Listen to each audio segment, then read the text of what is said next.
Kung tatanawin ng pupuntahan, parang malayo ka pa.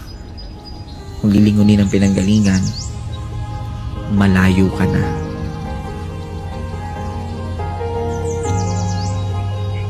Kung titingin sa hakbang ng iba, parang naiiwan ka.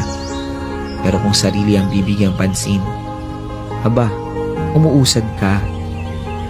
Maaaring pagtagpuin tayo sa ilang bahagi ng paglalakbay. Pero ang totoo, kahit kailan, hindi naman talaga tayo magsasabay-sabay. Magkaiba ang panahon, magkaiba ang daan, magkaiba ang oras, magkaiba ang bilis. Minsan, nakadepende kung saan nakabaling ang paningin. Pero isa lang ang sigurado, kahit mabagal, kahit pahinto-hinto, kahit nakakapagod, kahit nakakahapo, sa huli, makakarating. Huwag na huwag susuko.